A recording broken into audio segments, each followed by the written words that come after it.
Discuss what is real network marketing.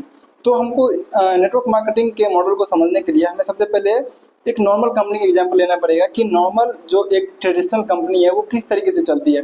तो सबसे best example होगा कि हम सैमसंग फ़ोन का एग्जांपल लेते हैं।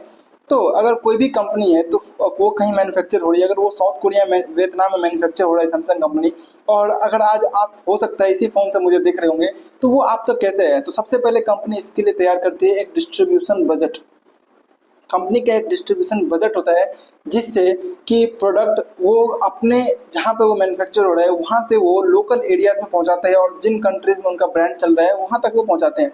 उसी तरीके से मान लीजिए हम एक एग्जांपल लेते हैं नेटवर्क मार्केटिंग कंपनी में, जैसे कि हम फॉरएवर कंपनी का एग्जांपल ले रहे हैं। फॉरएवर लिविंग कंपनी का सबसे ट्रस्टेड कंपनी है फॉरएवर लिविंग प्रोडक्ट, क्योंकि 175 प्लस कंट्रीज में ये चल रहा है।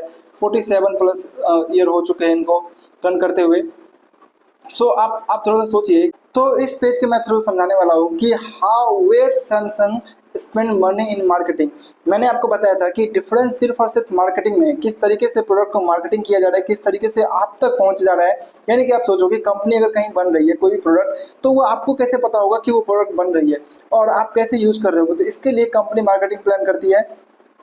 तो मैं जैसे कि सैमसंग का एग्जांपल ले रहा था, तो सैमसंग का अगर मैं एक कैलकुलेशन बताऊँ आपको, तो सैमसंग टीवी एड्स के थ्रू जो अपना और डिजिटल एड से जो क्या कहते हैं मार्केटिंग कर रही है, उसका वो 1000 करोड़ एनुअली उस पर उनका इन्वेस्टमेंट हो रहा है।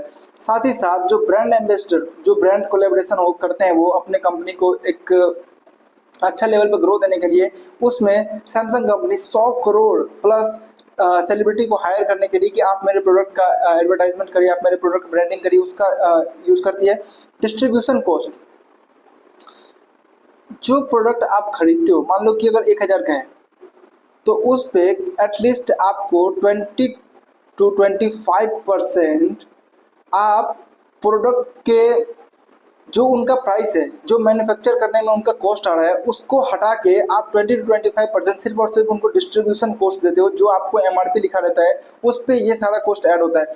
साथ ही साथ रिटेलर कमीशन, रिटेलर भी 5 से 10% कमीशन, जहाँ से आप जिस शॉप से खरीदते हो, चाहे फ्लिपकार्ट से खरीद रहे हो, तो वहाँ उनको 5-10% उनको कमीशन जा रहा है और ये सारा कुछ ऐड हो रहा है आप में। सो 30 to 50% तक आप प्रोडक्ट का जो एक्चुअल प्राइस है उसका पैसा नहीं देते हो, 30 to 50% तक आप पैसा पे करते हो, सिर्फ और सिर्फ उनका जो इन्वेस्टमेंट हो रहा है मार्केटिंग में, लोगों तक पहुंचाने में प्रोडक्ट को, उसमें।